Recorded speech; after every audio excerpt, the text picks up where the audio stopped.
Bonita Radio. Esto no es un cuento, esta es la verdad. En breves segundos, la periodista Carmen Enita Acevedo estará con ustedes. Bonita Radio está disponible en Facebook, Instagram, Twitter, Spotify, Google Podcast, YouTube, iVoox y iTunes. Agradecemos a nuestros auspiciadores. Cooperativa Seno Gandía, solidez y futuro. Y Buen Vecino Café. Nuestras transmisiones son viables también gracias al apoyo de ustedes. Pueden enviar sus donativos accediendo a bonitaradio.net. Allí podrán realizar su aportación a través de PayPal o tarjetas de crédito. También pueden realizar su donativo por ATH Móvil Negocios a la Fundación Periodismo 21. O pueden enviar un cheque o giro postal a PMB número 284, P.O. Box 194000, San Juan, Puerto Rico 00919-4000. Bonita Radio, esto no es un cuento, esta es la verdad. Con ustedes, la periodista Carmen Enita Acevedo, en directo desde el estudio Roberto el Indio Acevedo. Muy buenos días, Puerto Rico y el mundo. Soy Carmen Enita Acevedo y a esta hora, a las 11:01 de la mañana, Bonita Radio se enciende para compartir, conversar con ustedes sobre lo que tienen derecho a saber. Esta mañana vamos a hablar un poco de Gaza, vamos a hablar un poco de lo que va a pasar mañana con relación a la demanda que tiene Sudáfrica ante el Tribunal Internacional de Justicia en La Haya. Mañana se supone que tomen determinación con relación a los remedios provisionales o cautelares que solicitó en ese pleito, en esa demanda, Sudáfrica contra Israel, entre ellas el cese al fuego.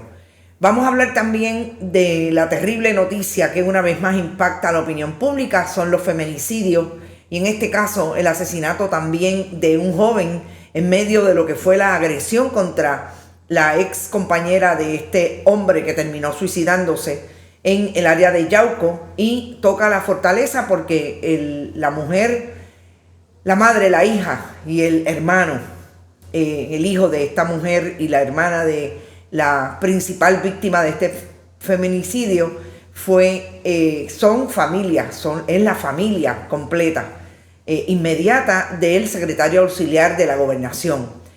Y definitivamente, antes de entrar en nuestra entrevista con Alejandro Santiago, un precandidato al Senado por acumulación por Victoria Ciudadana, yo quiero traer lo último que he conseguido y que tiene que ver con esa información que trajimos ayer, que coloca a uno de los principales desarrolladores o por lo menos contratistas de carretera desde la administración Luis Fortuño en este momento como los que se han ganado 260 y pico de millones de dólares, 216 millones de dólares solamente en la administración de Pedro Pierluisi, y es precisamente una de las visitas que ha hecho el gobernador allí en España, tratando de establecer que todo lo que él está haciendo es que trae negocios para Puerto Rico. No voy a hablar mucho con ustedes, pero voy a saludarlos por lo menos.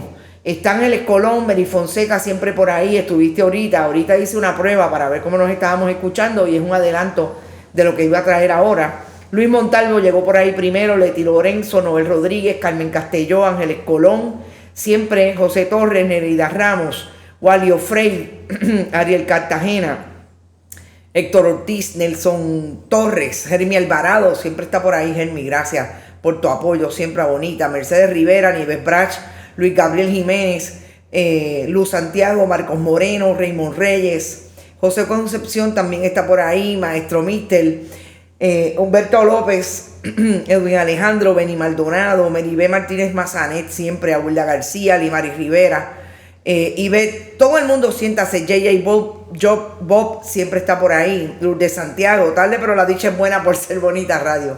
Te quedó bien, eso es parte de lo que yo digo. Yo quiero ir primero al asunto de Gaza. Yo, independientemente de lo que digan, no voy a dejar fuera, Bonita Radio no va a dejar fuera el conflicto de Gaza, que hoy cumple 110 días de haberse iniciado en octubre. Ese bombardeo, ataque que inició, por lo menos cuando se coló hacia Israel por esa franja increíblemente protegida que es la Franja de Gaza, Hamás en un ataque a Israel, y ahí empezó un bombardeo que al día de hoy lleva 25,000 personas muertas en Palestina, 1,200 personas heridas y muertas en Israel. Es el movimiento militar más fuerte que se ha dado en más corto tiempo en Israel, y que hoy mantiene a Israel con una demanda en el Tribunal Internacional de Justicia, el Tribunal de las Naciones Unidas, allí en La Haya, y que ha provocado el movimiento más grande de palestinos fuera de su territorio.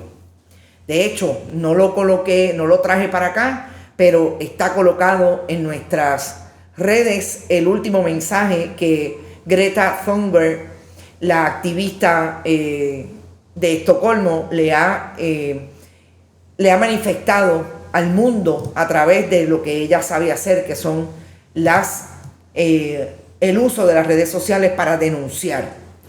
Y yo lo quiero traer, es una imagen un poco fuerte, pero la quiero traer para que entendamos cómo hoy el mundo está contestando, incluso el pueblo de Israel, lo que está ocurriendo desde hace 110 días desde Israel contra Gaza y el territorio palestino. Y es el bombardeo continuo contra hospitales, contra escuelas, contra la sociedad civil, más allá de lo que alega Israel, que bombardea y contesta ataques de Hamás. Es una imagen que reproduce hoy el periódico El País, que trae cómo están trabajando los médicos ante la ausencia, y el personal sanitario ante la ausencia de hospitales y de lugares donde en efecto puedan trabajar con la población. Esto ocurre en Gaza en este momento. Y esta es una imagen que nos dice cuál es la intención de Israel, de las muchas que nos dice. Este es un médico trabajando en el hospital de Yasser, precisamente por la crisis que tienen sanitaria, sin hablar de la crisis de alimentos, de provisiones, etcétera, en lo que parece ser el genocidio del siglo XXI, o por lo menos así lo han llamado países como Sudáfrica. Mañana vamos a estar pendientes, mañana no tenemos programas por la tarde, pero vamos a estar pendientes a la 1 de la tarde. Yo entiendo que ya a las 10 de la mañana nosotros deberíamos saber acá lo que está ocurriendo, así que vamos a reproducir en nuestras redes y estén muy pendientes. El asunto de Gaza es asunto del mundo. El conflicto de Israel contra Palestina y esos bombardeos incesantes son parte de la noticia que el país, el mundo entero debe reproducir, Puerto Rico incluido. Yo me voy ahora al conflicto del centro médico. Y yo había dicho que no, ¿dónde estaba el secretario del Departamento de Salud? El doctor Carlos Mellado. Nosotros habíamos escuchado cómo las autoridades del centro médico hablaban de que no hay dinero, y este fue el último esfuerzo que hizo el representante de ASEM, el director de la administración, Jorge Mata González, en conferencia de prensa, diciendo que no hay dinero. Es bien difícil resolver un conflicto laboral y un convenio, contestarle a los patronos, a los empleados, contestarle a la unión, en este caso la Unión General de Trabajadores, que no pueden satisfacer sus necesidades de aumentos salariales y mejores condiciones de trabajo porque no hay dinero. Esto lo dijo en conferencia de prensa el director de ASEM con Carlos Mellado de su lado. Cuando usted escucha que no hay dinero, pues usted piensa, bueno, definitivamente sabemos que el país tiene una crisis fiscal, pero para mí el planteamiento inicial en esa conferencia de prensa habría sido: secretario, y el montón de contratos que tiene el departamento en asesores de bobería. ¿Qué pasa con las prioridades, el servicio versus los asesores de bobería de los amigos del alma del Partido Nuevo Progresista, entre otras consideraciones. Pero es que es injuria sobre ofensa, porque ahora resulta que lo que quiere hacer ASEM es precisamente pagarle el triple a aquellos empleados. Y yo les voy a dejar suficiente tiempo ese documento en pantalla. Y este es un documento de ayer. Pagarle el triple a los empleados que entren a laborar para hacer y cumplir con el servicio, según ellos. Es decir, hay dinero suficiente del Departamento de Salud para resarcir las necesidades y vindicar los derechos de los trabajadores. Lo que pasa es que se los quieren dar a los amigos del PNP, que fueron los 190 o los 170. Y no voy a hablar de todo, quizás eso es injusto de mi parte. No puedo generalizar, pero fueron o son aquellas personas que en efecto están allí dentro del partido del centro médico, que son del Partido Nuevo Progresista, y atienden su seguridad de empleo desde el partidismo. Y hay una gente que dijo, ¿sabes qué? No, nos cansamos. Hay dinero para los rompehuelgas, hay dinero para pagarle el triple, gente, no nos los inventamos. Aquí está el documento. Pero no hay dinero para satisfacer las necesidades de los trabajadores. Y yo lamento llamarles rompehuelgas, pero a mí me enseñaron, sobre todo cuando he estudiado mucho lo que es entrar en conflictos obrero-patronales, que los que entran y cruzan línea de piquete son rompehuelgas. Ahí está. Como es de conocimiento de todos, la UGT ha decretado un paro indefinido a partir de la medianoche del 26. Por tal razón, en este momento el llamado a nuestro personal gerencial es a trabajar en beneficio de nuestros pacientes, que son la razón del ser del centro médico. Sin embargo, reconocemos que es meritorio reconocer, bendito quien habrá hecho esta carta, y recompensar el trabajo de todos aquellos empleados que trabajen durante el paro. Por tal razón les informamos que las horas trabajadas por todo aquel personal que se presente a trabajar serán compensadas a razón del triple del salario regular devengado desde la primera hora de trabajo, incluyendo el tiempo de acuartelamiento. ¿Qué es lo que quiere hacer el patrono? Lo que siempre ha sabido hacer un patrono que no reconoce el derecho de sus empleados.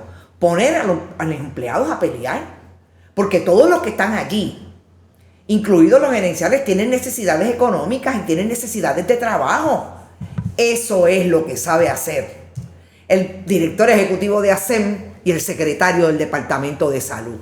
A eso es lo que se dedican, a poner a los trabajadores a pelear. Pero yo creo que el país está atento a todo lo que significa el no cumplimiento del gobierno de Puerto Rico con sus trabajadores y trabajadoras. El no cumplimiento del gobierno de Puerto Rico con satisfacer las necesidades de la población. Sabe que lo que están pidiendo los trabajadores es justicia. Lo que pasa es que nunca en la vida pensaron que los conflictos obreros patronales le iban a llegar como le llegaron desde el día 1 a esta administración.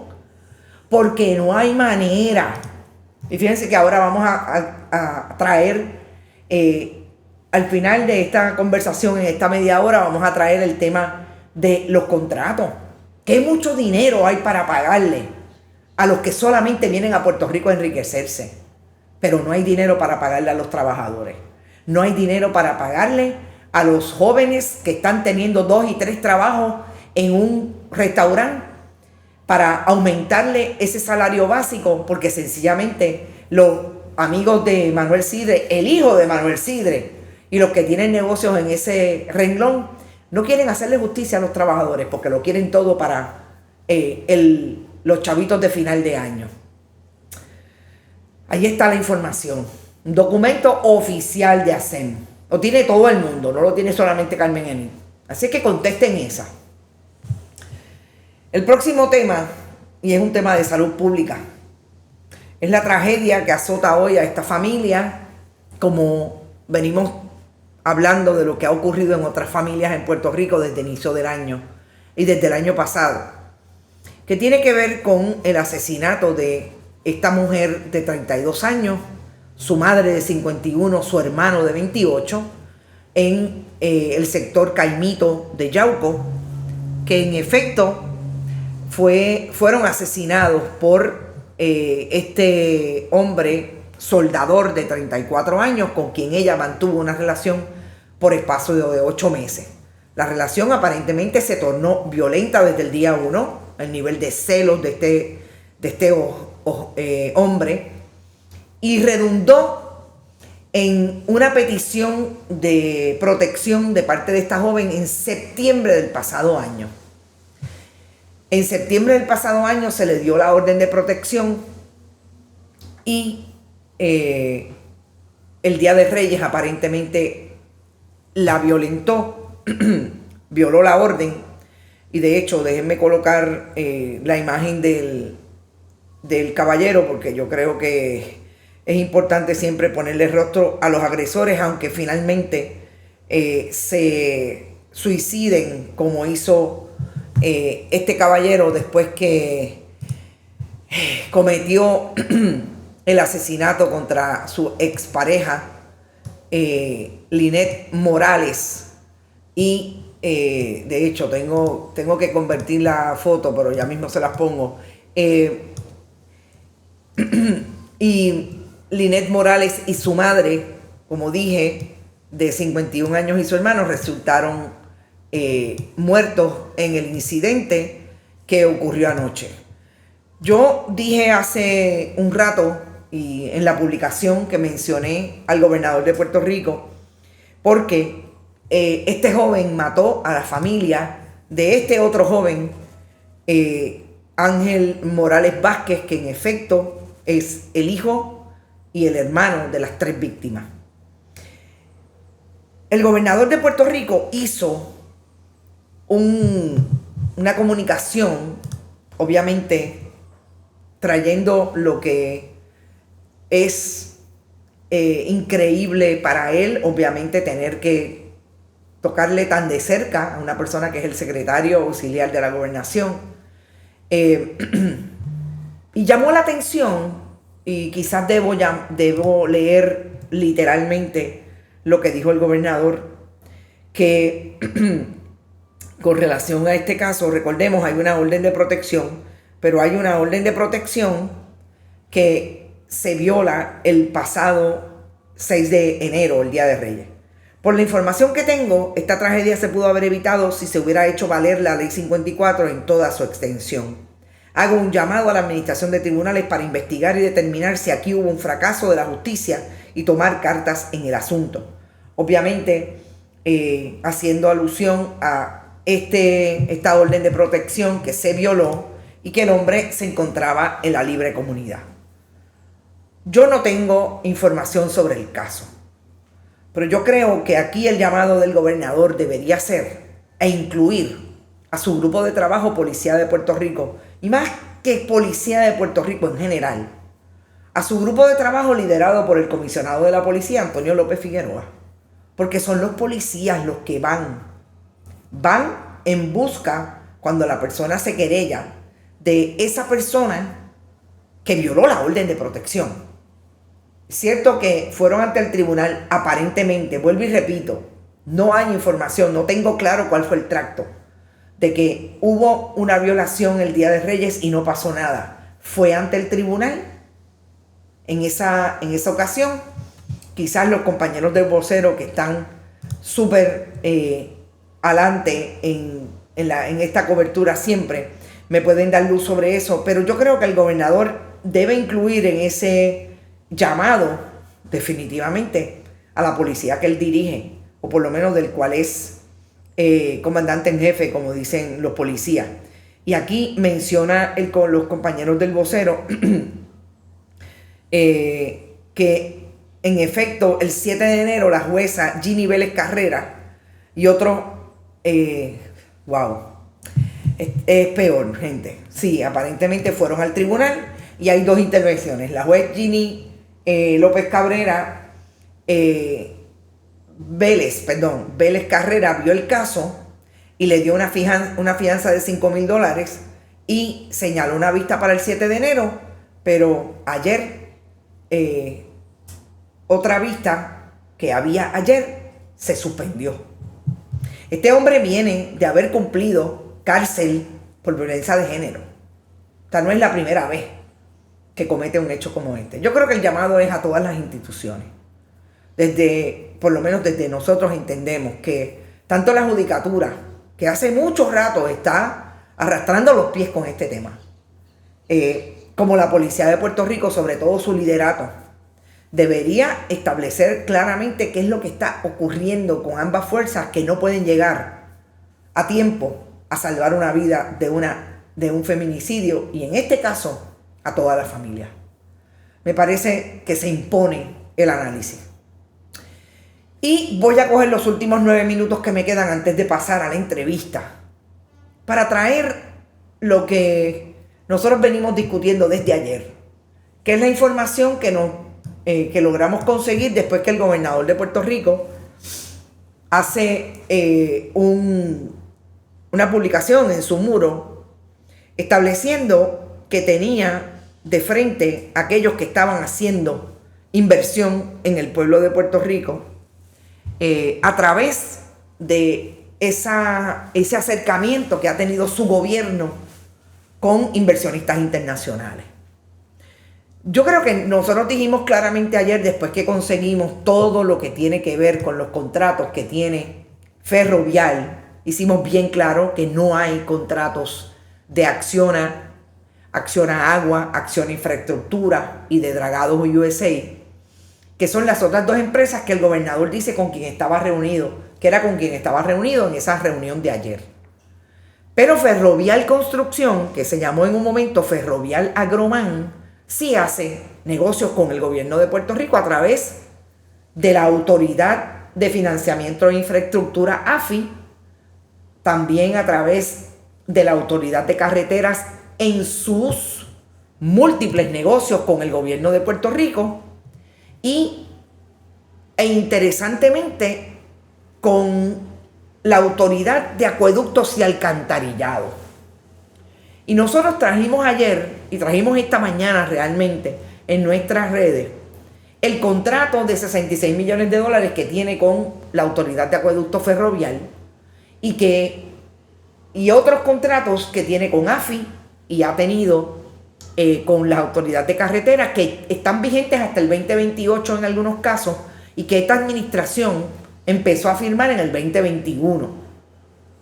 Debo decir que hay una negociación que se extiende, todo con fondos de la recuperación, a noviembre del 2020, administración Wanda Vázquez Garcet, pero se firma en el 2021. A mí lo que me llama la atención de Ferrovial es que alguien en Bonita Radio entró y dijo: yo he trabajado con Ferrovial y llevan un tiempo en Puerto Rico. Nosotros lo dijimos desde el día 1, nosotros no estamos diciendo que Ferrovial fue traído a Puerto Rico por Pedro Pierluisi. Nosotros estamos diciendo que Ferrovial llegó a Puerto Rico precisamente en la administración de Luis Fortuño. Después, y fíjense en este documento importante, después de que fuera inscrita como corporación el 28 de abril del 2008, 5 o 6 meses antes de que el gobernador entonces, Aníbal Acevedo Vilá, se fuera de la fortaleza. Y eso hay que dejarlo claro, porque aquí el tiempo cuenta. Y yo no le voy a imputar, como no lo he hecho con el gobernador Pierluisi, como no lo hago con nadie, responsabilidad en el análisis de todo lo que está ocurriendo aquí a un gobernante que no la tenga. Pero está claro que Ferrovial llegó a Puerto Rico en el 2008 y no fue hasta el 2009-2010 que empezó a tener contratos con el gobierno de Puerto Rico. Y si eso no es importante, pues yo insisto que venga Dios y lo vea, porque realmente ha sido fundamental en este análisis que, como les digo, es un análisis que iniciamos ayer cuando el gobernador abrió la puerta para que buscáramos información de lo que en efecto es Ferrovial para Puerto Rico. Era gobernador de Puerto Rico Luis Fortuño y era comisionado residente de Puerto Rico Pedro Pierluisi, hoy gobernador de Puerto Rico. Es decir, que ese comisionado residente que en el 2009 entraba, porque todos sabemos que sí que entraba, era parte del gobierno del ejecutivo de Luis Fortuño, en conocimiento de todo aquel negocio que se estaba haciendo en Puerto Rico, hoy se sienta con esos mismos que le ha dado y ha mantenido contratos, ha mantenido negocios con el gobierno de Puerto Rico bajo su administración como gobernador. Y eso a mí me parece, lo siento por los que digan que no es así, a mí me parece que es importante y hay que traerlo. Ahora bien, hablando de Luis Fortuño y de ese momento en que fue gobernador de Puerto Rico, yo quiero que ustedes sepan que nosotros encontramos una historia que nos llamó la atención por precisamente su titular. Niegan vínculo entre Fortuño y compañía interesada en APP del aeropuerto Luis Muñoz Marín. Y yo quiero que ustedes sepan que esa compañía, ya ustedes ven quiénes están ahí defendiendo a Luis Fortuño. Ahí está el entonces director de la Autoridad de Puertos, pero el entonces secretario del Departamento del Trabajo, Miguel Romero, hoy alcalde de San Juan. ¿Por qué Miguel Romero estaba ahí? No lo sabemos, pero esto fue en el 2012. En el medio de la campaña hacia la reelección en que insistió Luis Fortuño que quería correr. Esta nota establece que Luis Fortuño, y precisamente esto fue un señalamiento que le hizo el entonces representante Charlie Hernández del Partido Popular a la campaña de Luis Fortuño, que precisamente en febrero Fortuño tuvo una actividad de recaudación de fondos en el bufete McGuire Woods en Estados Unidos, que tiene entre sus clientes a Macquarie Holdings USA, que tenía en el 2012 ese cliente, que es a su vez una subsidiaria de Macquarie Group. Aquel proponente de la APP tenía ese grupo, tenía a su vez a Macquarie Infrastructure como el proponente para atender la APP del aeropuerto. Y ustedes saben quién era una compañía que estaba asociada con Macquarie Infrastructure en aquel momento, en el 2012. Ferrovial. 2012, Ferrovial. La compañía que ha tenido 903 millones de dólares en contratos desde que Luis Fortuño se sentó en la fortaleza hasta el día de hoy. 903 millones de dólares en contratos. 3 administraciones del Partido Nuevo Progresista, entre ellas la de Pedro Pierluisi y Jennifer González como comisionada residente. Yo tengo un elemento adicional, pero lo voy a dejar para las 5 de la tarde. Porque no quiero traerlo con solamente la corroboración que tengo de un elemento que definitivamente consagra a aquellos que hemos dicho que desde que Luis Fortuño creó el proyecto más grande de neoliberalización desde el gobierno de Puerto Rico, incluida eliminando las agencias y dejando sin efecto el poder de las agencias, para darle no solamente servicios al país, sino para fiscalizar a aquellos que estaban haciendo todo lo contrario a la misión de esas agencias, como por ejemplo el Departamento de Recursos Naturales. Se convirtió definitivamente en el colaborador desde el gobierno de Puerto Rico para irse a sentar a entidades con fines de lucro a las cuales le dio contratos en el gobierno de Puerto Rico. Así que a las 5 de la tarde ustedes van a tener más información de lo que quiere decir cómo se complejiza la participación de Luis Fortuño desde que los españoles, los canadienses, los estadounidenses llegaron a Puerto Rico no a invertir en la economía puertorriqueña, en sacar el dinero de la chequera del pueblo de Puerto Rico a través de los contratos. A las 5 de la tarde se van a enterar. Yo quiero ahora hacer una breve introducción al programa a la entrevista que van a escuchar, porque es una entrevista poco más de 40 minutos que tuve ayer con Alejandro Santiago.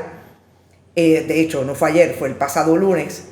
Y yo creo que es una de esas conversaciones más interesantes que he tenido alrededor de eso que va a ocurrir en este proceso en el año electoral, de que son las diferentes personas que vienen desde espacios totalmente no necesariamente visibles ante la opinión pública, desde la política partidista en este caso, como pasa con el asunto de las candidaturas independientes. Son personas que decidieron que quieren participar de cierto proyecto político y quieren ir hacia, en este caso, la legislatura.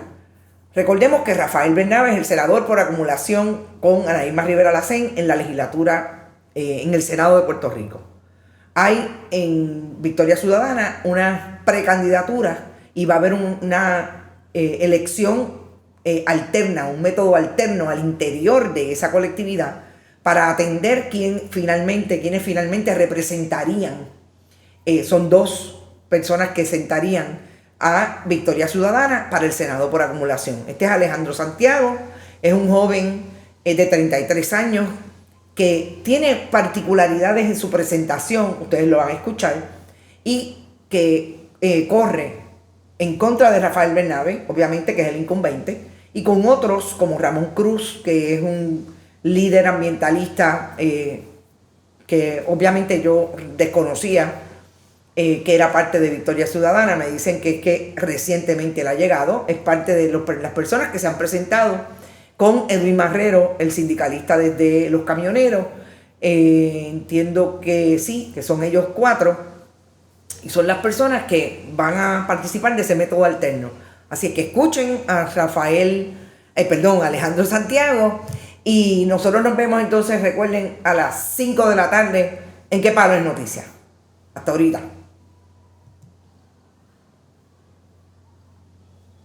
Y maestros que creían en mí y apostaban en mí, y que incluso en las excursiones siempre apoyaban para que yo estuviese presente y representada a la escuela en competencia. Esa fue la manera de yo poder entender que había otro espacio que no necesariamente se nos estaba diciendo que nos pertenecía, pero que sí era posible.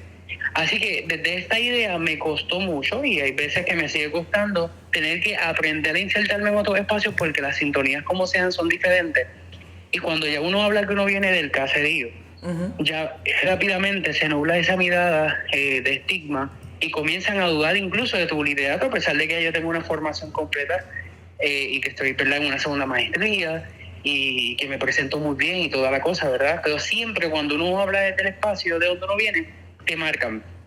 Claro. Y la escuela fue el espacio donde no solo yo aprendí, el espacio donde después ya de adulto he invertido para que otros jóvenes tengan las oportunidades que no necesariamente yo pude tener, y puedan reflejarse en que en efecto pueden alcanzar cualquier espacio, incluyendo el Senado por acumulación en Puerto Rico.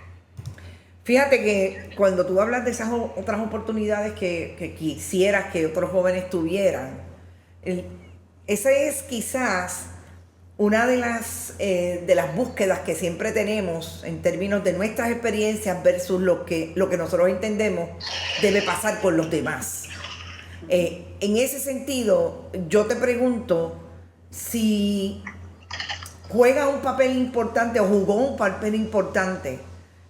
Yo te hice el planteamiento de haber visto a tu maestra de inglés, de haber visto a quien tu abuela crió, que fue parte de tu familia también, en ese sentido, Maribel Torres Suárez. Personas que estuvieron muy cerca de ti. ¿Qué papel jugaron ellos para que este espacio que ahora tú entiendes, te lo debes dar de educar a otros y darle oportunidades que quizás tú no tuviste. ¿Esa fórmula también estuvo en ellos, tú crees, para acercarse a ti y tratar de promover que tuvieras otras oportunidades? Sí, yo estoy confiado y estoy seguro y lo sostengo que tanto la figura de Maribel como la de mi maestra de cuarto grado y otras tantas maestras y otras tantas personas que también estuvieron en la comunidad y se desarrollaron en términos académicos fueron un bastión para que yo pudiese de alguna manera sostenerme y ver en ellos un modelo de que sí era posible la transformación en nuestra sociedad y que no solo eso, que era posible también replicar el modelo que fuera necesario para que otras personas también llegaran, ¿verdad? Y en eso hay datos de que no siempre aspiro y no quiero ser la excepción, quiero ser la norma dentro del espacio donde yo estoy y que más jóvenes puedan alcanzar.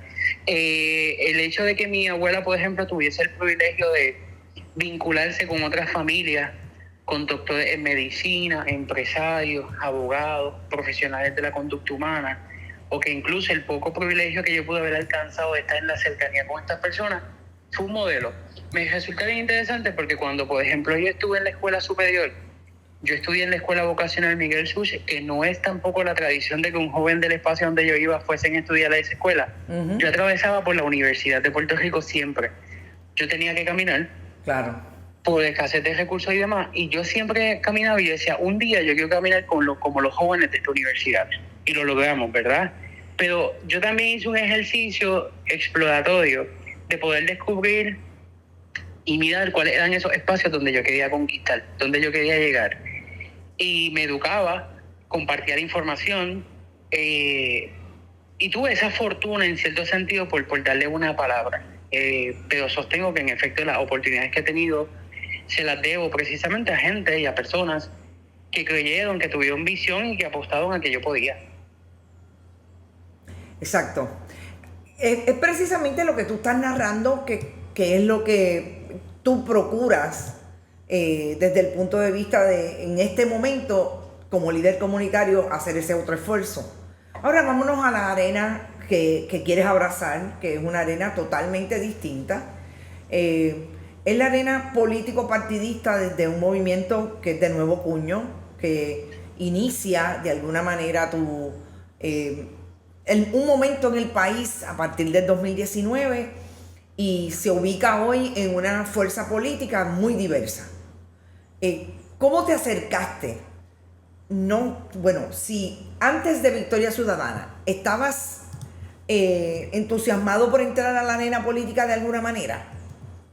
Pues mira, es bien interesante porque a pesar de que yo nací en un residencial público, los partidos tradicionales siempre han utilizado las comunidades vulnerabilizadas y la única oferta que te ofrecen es que tú puedes ser líder de barrio, líder de comunidad, como lo fue mi abuela dentro del Partido Popular. Ella fue presidenta de la comunidad, uh-huh. Pero yo nunca sentí que mi abuela podía aspirar dentro de ese partido o cualquier otro oportunidad de, por ejemplo, postularse. Así que estuve bien cerca del Partido Popular, conocí, leí su historia, veía, ¿verdad?, las cosas que hacían, los buenos candidatos que hubo en algún momento, uh-huh. Y la oferta que tenían a nivel político, pero no me sentía lleno, porque pues yo no solo soy un joven trabajador social de residencial público, también soy una persona abiertamente LGBT. Claro. Y estos espacios se condicionan, y yo con el condicionamiento, ¿verdad?, y esas negociaciones de dejar de ser uno para llegar a estos espacios, nunca he estado en mi narrativa. Así que en el 2020, vengo escuchando obviamente del Movimiento Victoria Ciudadana desde que se funda. En el 2020 me doy a la tarea de ir a apoyar a una compañera, colega de la psicología, la doctora Alice Pérez, y termino coordinando la campaña de 5 personas en el distrito de Carolina, distrito 8 de Carolina, y ahí me inserto a los trabajos de Victoria Ciudadana, coordinando la red de género y asuntos LGBT, entre otras redes que componen el partido. Y me sentí a gusto, me sentí recibido, la bienvenida se podía palpar, a diferencia de otros espacios que, aunque se han ido transformando desde mi perspectiva, ¿verdad?, por conveniencia, no por convicción, en este espacio donde yo estoy, es un espacio donde todas las personas que tengan un interés o de aportar al país de manera colectiva o que quieran aportar desde su forma individual, el Movimiento Victoria Ciudadana, y ahora con la amplitud que hemos alcanzado con la alianza, es la oportunidad, ¿verdad?, para que puedan encontrar una casa política, por así llamarlo. Pero desde muy pequeño, yo tengo los registros donde las personas en la escuela me preguntaban, ¿qué tú quieres ser? Y yo ponía trabajador social, líder comunitario, cocinero y político. Y todas las he alcanzado, y pues ahora estamos en esta nueva fase de la política partidista, siendo una propuesta totalmente diferente. Lo que yo he llamado la antítesis de la política tradicional en Puerto Rico, porque mencionaba que los partidos tradicionales usan o utilizan a las personas de los espacios empobrecidos, pero no los insertan. Es bien poco probable que usted vea un candidato que nazca del corazón de un residencial público como es mi candidatura. Yo no voy a decir que soy la única, pero soy de las pocas candidaturas que nace, que se presenta, que tiene muy de cerca lo que son sus raíces. Y eso ya de por sí, si yo fuese un espectador y yo veo un candidato con una plataforma similar a la que tengo yo diría, vale la pena que esta persona pueda entrar, porque como mencionaba, no solo tengo la formación, la capacidad, tengo la vivencia. Y es bien importante que la gente que experimenta unas realidades también ocupen espacio, y que no necesariamente sean personas que desde el privilegio adquisitivo o por herencia de su familia o porque tienen el apellido de tal o X persona aspiren y lleguen al poder. Es momento de darle unas voces diferentes. Y es por eso precisamente que yo me hago disponible con todo lo que implica, ¿verdad?, hacerse disponible de la política partidista en este país.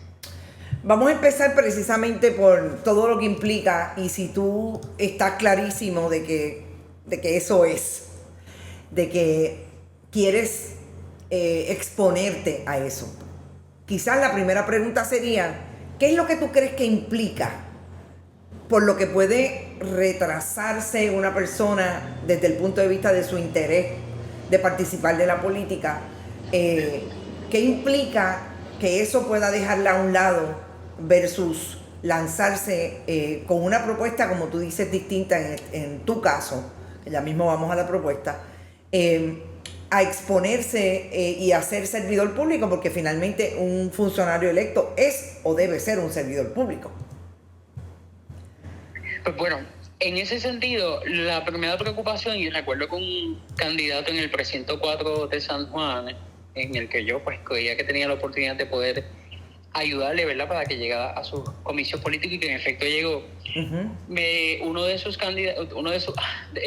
equipos de trabajo me decía, la política cuesta mucho y hay que tener dinero para poder hacerla. Y eso para mí fue como un reto, en términos de, él me está retando de que los pobres no podemos llegar. Y yo creo que sí, que los pobres podemos llegar. Pero si bien es cierto que podemos llegar, también necesitamos el capital económico, ya sea mediante ahorros, donativos, etcétera, para poder hacerlo. Y yo pienso que ese es el primer obstáculo que se puede enfrentar cualquier persona de a pie, diciéndolo con todo el respeto del universo de lo que puede implicar la frase. Claro. Que quiera decir, yo quiero ser una voz diferente en el Senado. Desde lo que implica hacer una campaña, tener un equipo que cree en ti, hacer una trayectoria de ser necesaria. Porque cuando uno mira la ley lo que te pide es que tú vivas en Puerto Rico, cumplas con una edad mínimamente, ¿verdad?, y según el escaño, y te hagas disponible. Pero de la manera como la política tradicional ha diseñado el juego, es para que se queden los mismos, los que llevan los apellidos de la tradición familiar, que aunque algunos, ¿verdad?, han dicho, piden mi resumen, ¿verdad?, de alguna manera que mi resumen habla por sí solo, también hay que decir que su resumen se llena precisamente porque el apellido le permite llegar. No es lo mismo, ¿verdad?, decir yo soy el nieto de doña Inés que limpiaba casas, cuidaba familia, a decir yo soy el hijo, el primo, el sobrino, el nieto del político de Kikuye. Eso también hay que tenerlo presente. Y es parte de las barreras, ¿verdad?, que de alguna manera uno se puede enfrentar. Y también cuando uno piensa o ve lo que ocurre en la pantalla con la política tradicional, que son acusados de corrupción, señalamiento, cómo atacan su familia sin necesidad, ¿verdad?, de su familia tener que cargar en cierta manera esas vicisitudes, pues, las personas se ponen temerosas. En mi caso me ocurre, yo le dije a mi familia, mira, yo sé que yo he elegido las profesiones que no necesariamente te apoyan, precisamente por el maltrato que han recibido, que es el trabajo social y este asunto de político. Pero son las posiciones en las cuales yo me siento representado y sé que podemos ser una voz a favor de las personas. No hablar por las personas, pero hablar a favor de las personas sin ocupar su espacio.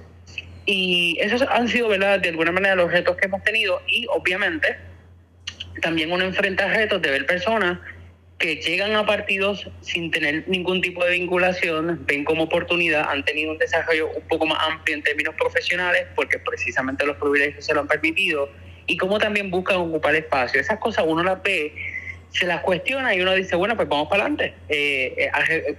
Apostamos a que la gente vea y tenga muy presente lo que puede ser una candidatura totalmente disidente desde su orientación sexual, una persona visiblemente negra, trabajador social, del residencial público, una persona que tiene frenillos, por ejemplo, que no necesariamente tiene una dicción perfecta. O sea, todo lo que la gente pueda ver como un error, por así decirlo, o algo negativo. Esas son las interseccionalidades que yo precisamente utilizo para decirle al pueblo, hay otras voces que están mucho más cercanas a la realidad tuya, y que desde ese ejercicio de la cercanía se va a hacer un proyecto político diferente. Tú vas a competir, bueno, es una competencia, porque obviamente los electores bona fides de Victoria Ciudadana se van a exponer a la información, y obviamente ya deben estar conociéndolos. Cada uno de ustedes tiene que hacer su trabajo en ese sentido, con por ejemplo Edwin Marrero y Rafael Bernabe y Ramón Cruz, el último totalmente desconocido. Obviamente Rafael Bernabe es el incumbente al Senado por acumulación, y Edwin Marrero pues tiene alguna presencia mediática desde el punto de vista de ser un líder del sindicato de camioneros, que más o menos ha tenido una presencia mediática. ¿Cómo tú piensas o cómo estás combatiendo esa posibilidad de enfrentarte a dos personas, sobre todo al incumbente, que en efecto tiene una visibilidad que necesariamente tú no has tenido, con ese grupo de personas de Victoria Ciudadana? Porque obviamente ahí votan a nivel distrital, y después entonces en una segunda oportunidad, que entiendo que es el 18 de febrero, todos los miembros bona fides de ese partido. ¿Cómo combates ese asunto? Pues mira, afortunadamente me siento en la tranquilidad de que yo he trabajado bien de cerca, mano a mano, hombro a hombro, con la base del movimiento Victoria Ciudadana. Entiéndase que yo he estado presente con todas las partes que son y que se mantienen activas en el movimiento Victoria Ciudadana. Yo soy parte del CCN, que por decirlo de alguna manera es la junta del partido. Así que en ese sentido, yo estoy confiado en que la base me ha visto y sabe cuál es la calidad y el calibre de mi trabajo, ¿verdad? A diferencia de otros candidatos, que el vínculo es menor o nunca han tenido alguno. Así que eso a mí no me preocupa en términos dentro del partido, pero seguimos haciendo el trabajo. Ahora bien, en términos más amplios, cuando yo fui vicepresidente del Colegio de Trabajo Social hace año y medio atrás, me di la tarea y la oportunidad de también presentarme con todo lo que implica ser Alejandro Santiago en los medios de comunicación para hacer análisis de política, temas de interés social. Y eso obviamente pues me abrió unas puertas para poder llegar a otro espacio. Y una de las cosas que quizás puede de alguna manera hacer pensar que no soy conocido es que desde la profesión del trabajo social, cuando no le sirve a la gente, no necesariamente está tomando la foto o grabando a la gente. Pero pues hemos tenido una trayectoria de vinculación directa con el pueblo en diferentes sintonías, desde el trabajo con la gente sin techo, desde las personas con uso problemático de sustancias, desde atender el tema de la violencia de género en Puerto Rico, y sobre todo ser parte del proceso de educación a la gran mayoría, debo decir, de las agencias públicas en Puerto Rico sobre cómo atender, reducir y aprender sobre los temas de violencia de género de las agencias, ¿verdad? Cómo de alguna manera podemos reducir que estas manifestaciones se den en la sociedad. Y aparte, pues he tenido un vínculo muy cercano con organizaciones del tercer sector. Sí, obviamente, eso pudiese ser otro de los obstáculos que cualquier otra persona que no necesariamente haya tenido los recursos o haya tenido, ¿verdad?, la exposición en comparación con Rafael Bernabe o el compañero Edwin, pues quizás puede ser una preocupación. En mi caso, como yo estoy apostando y soy fiel creyente de que mi reflejo es mucho más cercano al del resto de las candidaturas, a lo que es la sintonía del día a día del pueblo. Yo estoy confiado en que puedo ser una alternativa para que la gente este próximo 11 de febrero salgan a votar. Importante que la elección no se va a limitar a que sean a las personas bona fides del partido. Toda persona que quiera abrazar la agenda urgente y los planteamientos éticos del MRC puede registrarse y hacer una marca en la papeleta, ¿verdad? Va a ser virtual, marcar en el número 3, que es Alejandro Santiago, para que llegue al Senado por acumulación. Así que estamos complacidos, confiados con el trabajo que hemos estado haciendo hasta el momento, y en los próximos días, tan reciente como, ¿verdad? En los próximos 2 días salimos nuevamente a la calle a hablar con los diferentes distritos senatoriales a través de toda la isla, desde reuniones presenciales, reuniones virtuales. La gente puede visitar mis redes sociales para que conozca quién es Alejandro Santiago y puedan ver que he estado más cerca de lo que las personas pudiesen creer. Lo que quizás no he tenido es la visibilidad de los medios, pero la estamos logrando. Cuando yo te digo visibilidad, precisamente es lo que la gente pensaría hacia afuera una vez una persona es seleccionada a través de su partido político. Pero obviamente tú tienes que vencer esa esa primera parte, que es el partido político o el movimiento. Aclárame algo. Tú me dices a mí que cualquier persona, aunque no sea miembro bona fide de Victoria Ciudadana, puede votar por quienes van a ser finalmente los vencedores para esos escaños. Sí, una de las prácticas que siempre ha tenido el movimiento Victoria Ciudadana es que ha abierto todos sus procesos de asamblea de manera presencial o virtual, y toda persona que se acoja a la agenda urgente, a los posicionamientos éticos del partido, lo que llaman, ¿verdad?, un poco afiliarse. Bueno, pues entonces son electores bona fide. Es que quizás yo utilicé la palabra incorrecta, pero deben ser... En efecto, sí se convierten en electores bona fide, Okay. Sí, pero no necesariamente que hayan tenido un vínculo previo a la elección con el MRC. Claro. El proceso es abierto. Claro, tienen que, pues, como en cualquier otro partido de otra estructura, mirar la agenda urgente, los posicionamientos éticos del partido, para que de alguna manera pues puedan hacer partícipes del proceso. Y lo interesante del movimiento Victoria Ciudadana con los procesos de elecciones, que siempre han estado abiertos, dando una participación a los que creen en el partido, a los que quizás hablan diferente y a los que no necesariamente apoyan la plataforma del MBC. Así que la invitación está abierta a toda persona, y la persona al final del día toma la decisión de si entiende que el paso que van a dar es necesario.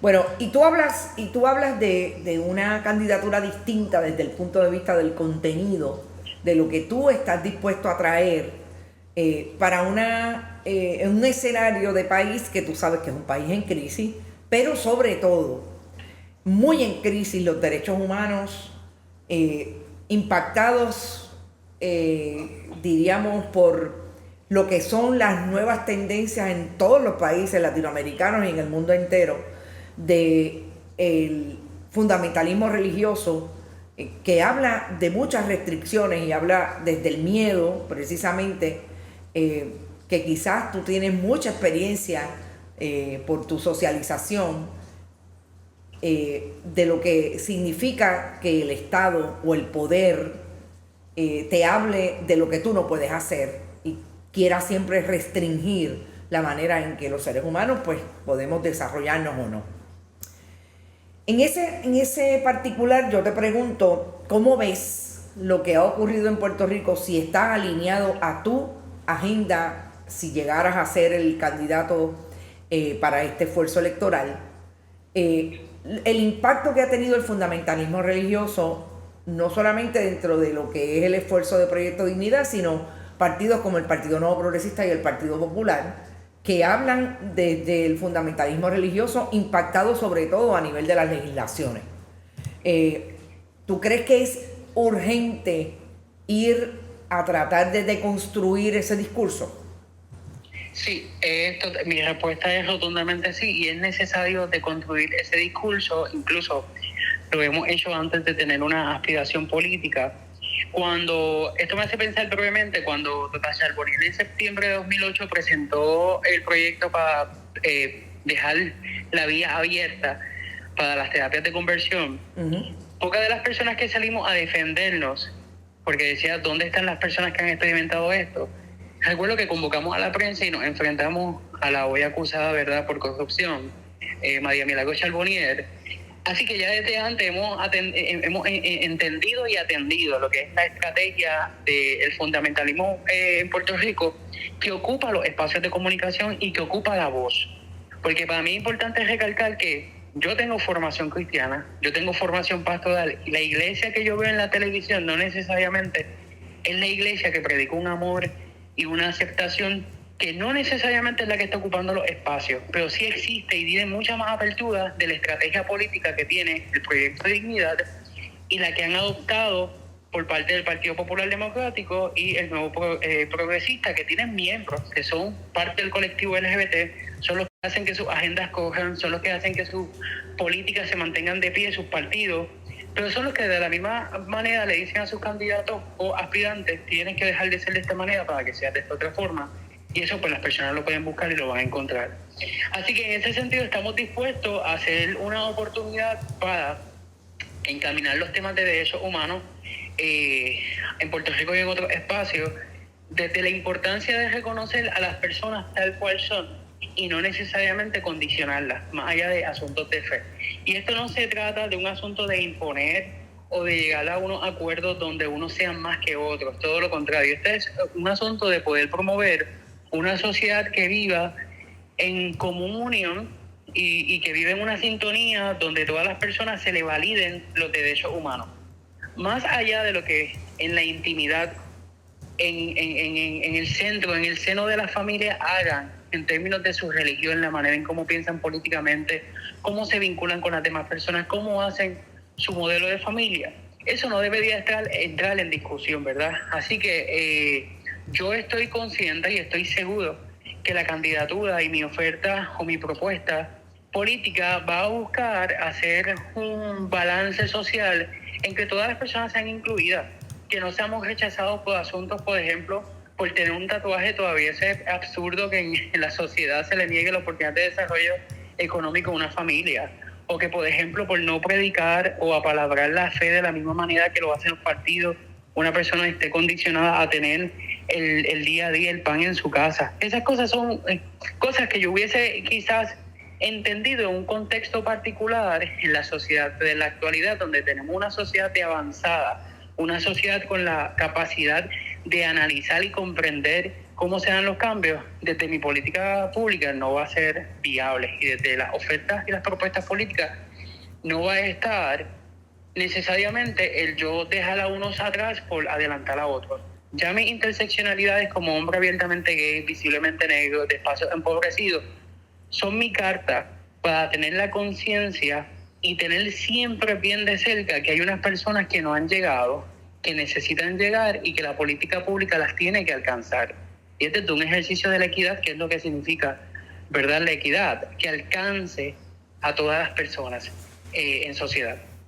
Alejandro, un poco para ir recogiendo, tú mencionas a María Milagro Charbonnier y te pregunto, dentro de todo el esfuerzo que tú has delineado para traer una oferta que tú, insisto, le llamas distinta, la corrupción en Puerto Rico es recurrente en la discusión hacia las elecciones, porque no hemos dejado de tener esos titulares.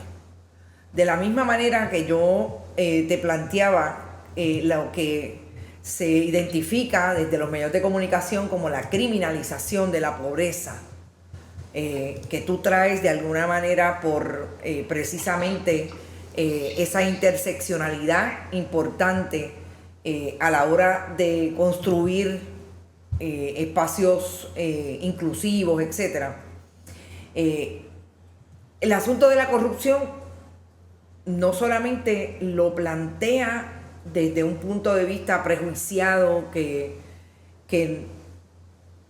pueda tener elementos incluso de discrimen, pero a la vez yo me pregunto si tú consideras que Es un problema hacia los derechos humanos tener una política partidista hasta el momento en Puerto Rico que se ha circunscrito a unos espacios de poder exclusivamente porque tienen más o quieren más.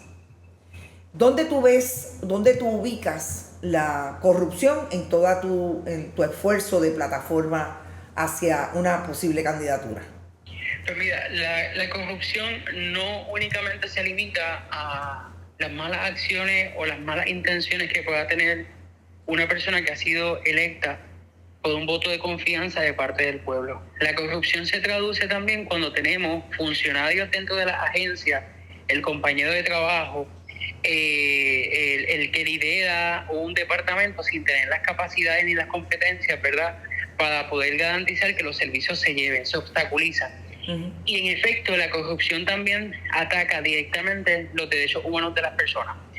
Recordaba que los primos del actual gobernador fueron acusados por una serie de cargos y algunos de ellos se declararon culpables y precisamente eran dentro del Departamento de la Vivienda como una agencia privatizadora, que es el modelo que tiene el departamento, para poder garantizar que las personas que viven dentro de los residenciales públicos tengan más servicios. Y es que las acciones corruptas de estas personas, por tomarlas de ejemplo, privaron posiblemente a que las personas tuvieran mejores viviendas, mejores condiciones, mejores oportunidades de desarrollo. Y es que precisamente cuando se destinan personas sin capacidades o incluso se destinan los fondos a atender lo que pudiese ser una cosa más importante que la otra, tú estás privando que las familias tengan oportunidades de desarrollo, oportunidades de vivienda digna, incluso que los profesionales del trabajo social y otras conductas y otros profesionales de la conducta humana que estamos en el día a día en la calle podamos llevar ese servicio. Así que la corrupción es un mal social que ataca directamente y es una amenaza que hay que erradicarla de la manera que sea, porque pone en juego los derechos de todas las personas, incluyendo las personas que puedan tener un privilegio mayor a las clases empobrecidas, ¿verdad? Porque la crisis que está ocasionando, el costo que ha tenido, que ha sido millones de dólares en los últimos 10 años en la corrupción en Puerto Rico, eso también ha llevado que la economía local esté en aumento, que nos sigan, por ejemplo, subiendo los peajes, que el acceso a la vivienda sea casi un lujo, que el acceso a oportunidades de desarrollo a personas sin techo, familias que son víctimas de violencia de género, niños empobrecidos, se obstaculice. Así que se traduce la corrupción a un asunto de país que se necesita de manera interdisciplinaria que sea atendida. Y yo no estoy seguro si las voces que han ocupado en este momento las estructuras partidistas de los gobiernos tradicionales, lo que yo siempre he definido como la política tradicional, están dispuestos a sentarse a la mesa con honestidad para atender ese asunto. Y yo pienso que no lo van a querer hacer porque al hacerlo es ir en contra de su partido, de su compañero de la papeleta, y por lo menos Alejandro Santiago está dispuesto, de ser necesario, a hacer política pública contra la corrupción y contra cualquier persona que la ponga en práctica. Así que yo no estoy dispuesto a negociar un modelo diferente de política pública en el país para salvaguardar a alguien u otra persona. Así que desde esa sintonía yo estoy muy de acuerdo en que la corrupción hay que erradicarla y debe ser un ejercicio donde todas las personas nos involucremos. No es una responsabilidad, tristemente, no debería ser en este momento de la historia una responsabilidad del gobierno, porque la vamos a seguir viendo y nos vamos a seguir viendo la amenaza que esto provoca contra la dignidad humana. Alejandro, la última pregunta para ti sería, hay un planteamiento que lo ha hecho tanto Victoria Ciudadana como lo ha hecho el Partido Independentista, de que aparentemente hay una apatía muy grande, además de los esfuerzos que aparentemente no está haciendo la Comisión Estatal de Elecciones para que los jóvenes sepan que esta es una elección en que 18 años o más pueden ir a votar, sobre todo ir a buscarlos en un momento en que sabemos que hay una gran crisis económica, en que los jóvenes tienen 2, 3 trabajos y no necesariamente se han vinculado tanto con el esfuerzo político, partidista o no, para ir a ejercer el derecho al voto. Tú has tenido experiencia, obviamente, con jóvenes. ¿Qué experiencia has tenido o puedes compartir con relación a ese asunto? ¿Los ves votando? ¿Crees que hay que hacer un esfuerzo mucho más grande Es una obligación de la Comisión Estatal de Elecciones, pero hay una crítica de que no se ha hecho. Más allá de eso, ¿dónde lo ves tú en tu esfuerzo? Porque primero vayan a votar por ti al interior de Victoria Ciudadana, pero más tarde vayan a hacerlo a nivel de la elección general. Mira, voy a hacer una respuesta combinada. El esfuerzo que estamos haciendo desde mi campaña, luego que salga electo como el candidato oficial al Senado por acumulación, es mínimamente alcanzar el 75% de los residenciales públicos de la isla. A las personas que están dentro de los residenciales públicos se les dice puedes votar, pero realmente no se les da todas las oportunidades para que eso se maneje. Y de esa misma manera se traduce la oportunidad mezquina que se le da a los jóvenes. Yo escucho muchos espacios que dicen que los jóvenes no se están insertando, pero la pregunta que yo debo de hacer es, ¿están facilitando los procesos para que los jóvenes se inserten? Y me parece que la Comisión Estatal de Elecciones ha adoptado estrategias tradicionales para cumplir. Y es lo que muchas veces yo veo cuando soy trabajador social, pues ponemos la propaganda para decir que se promocionó, aunque la gente no llegue. Ejemplo, pues pongo un banner que dice, tengo un sistema diferente donde te puedes inscribir virtual, pero cuando tú entras, ya yo hice el ejercicio, no funciona. Pues ya hay un obstáculo. Pues hacemos unas promociones que sean llamativas a los jóvenes, pero no necesariamente buscamos otras estrategias de alcance comunitario, como pudiese ser la contratación de medios de comunicación donde los jóvenes de alguna manera se sientan reflejados. Y a mí me preocupa también esta idea de normalizar que los jóvenes no están participando, aunque sabemos que los datos así lo reflejan, porque de alguna manera también llevamos el mensaje de que los jóvenes no tienen que hacerlo. Así que hay que reformular la manera en cómo apalabramos el discurso, cómo llevamos la narrativa que sea consona con el vocabulario de la juventud y que a su vez se dé un proceso educativo para, entiéndase que desde los jóvenes que estamos dispuestos a atender estos temas de política partidista, también traduzcamos lo que pudiese ser, por ejemplo, el código electoral, cómo yo lo llevo a que la gente lo entienda de manera más fácil, que sea de fácil digerir y entendimiento. Y esas cosas yo no las veo desde la Comisión Estatal de Elecciones e incluso no les conviene hacerla y no les conviene a los partidos tradicionales hacerla. Si hablan de una juventud, pues es la juventud que casi siempre está en el día a día, los futuros contratos, ¿verdad?, que están dentro de los partidos, pero yo no veo una disposición, si realmente tuviésemos las ganas y esto es casi una estrategia lo que voy a lanzar, si tuviésemos las ganas de atender el tema, yo convocaría los líderes de barrios, los líderes de las comunidades, les diera un adiestramiento, les diera compensación económica y que se fueran a todas sus comunidades a invitar a que la juventud puerta a puerta pudiese registrarse. Si hacemos un censo en Puerto Rico cada cierto tiempo, si hacemos un conteo de las personas sin techo en Puerto Rico, ¿cómo es posible que no podamos utilizar una estrategia similar de puerta a puerta, de ir a donde está la juventud para inscribirla? Y quizás la gente diría, bueno, pues si tienen tanto interés en participar, ¿por qué no se mueven ellos? Y la respuesta de mi parte es, estamos facilitando que ese proceso se dé, porque muchas veces la intimidación se puede experimentar desde diferentes maneras, y ya cuando decimos que los jóvenes no se están insertando, ¿verdad?, como yo lo veo como trabajador social, también está en el subconsciente la narrativa de que, bueno, como fulano y sutano no lo hace, ¿por qué lo tengo que hacer yo? Y creo que ese discurso, de manera, ¿verdad?, bien amplia y general, hay que cambiarlo.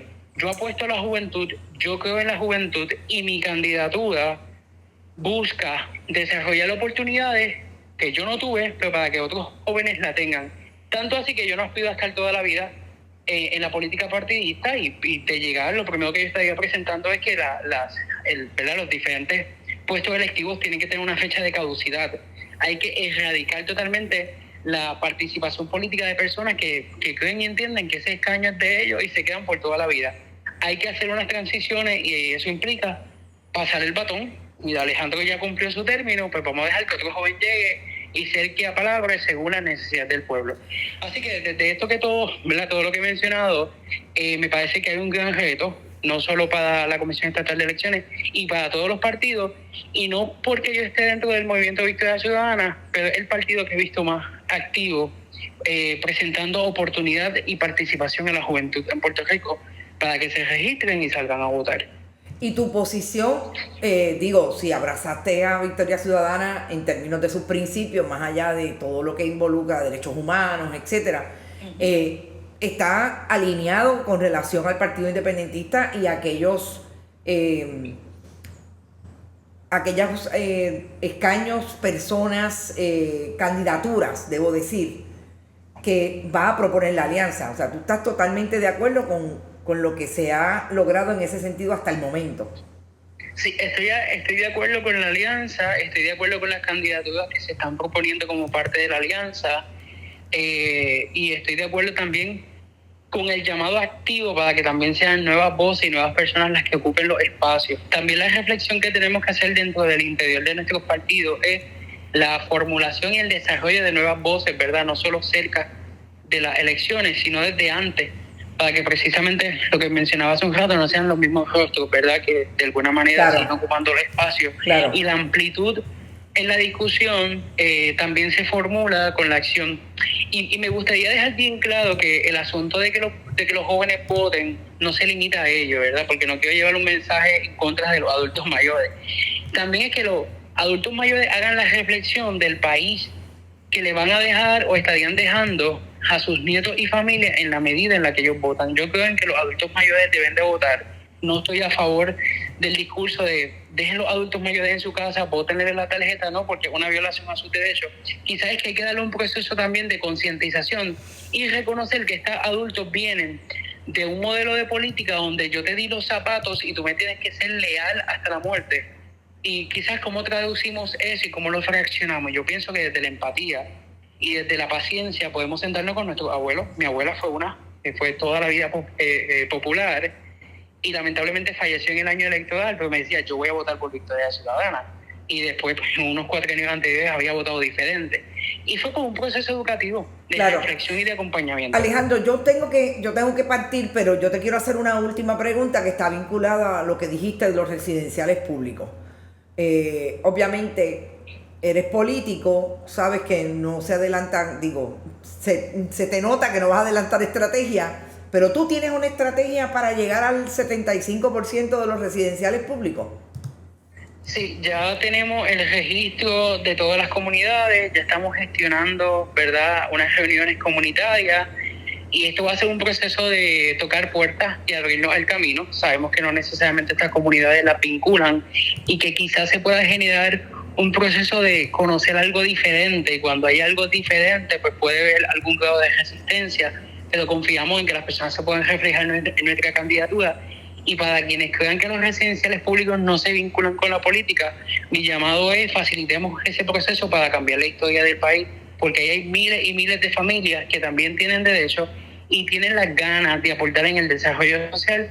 Lo que ocurre es que no necesariamente se nos permite que eso ocurra. Bueno, yo te agradezco mucho tu participación y bueno, estaremos hablando a partir del 7 y el 8, el primero y el 8. El 11 y el 18. El 11 y el 18, tienes razón, lo cambié. El 11 y el 18. Agradecida, y ya hablaremos eventualmente a ver qué pasa, si llegas, no llegas y qué vas a hacer. Muchas gracias por estar acá.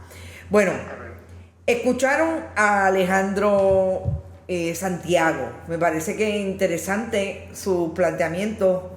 Yo siempre digo que en la conversación, si la conversación es distinta, ya se ganó.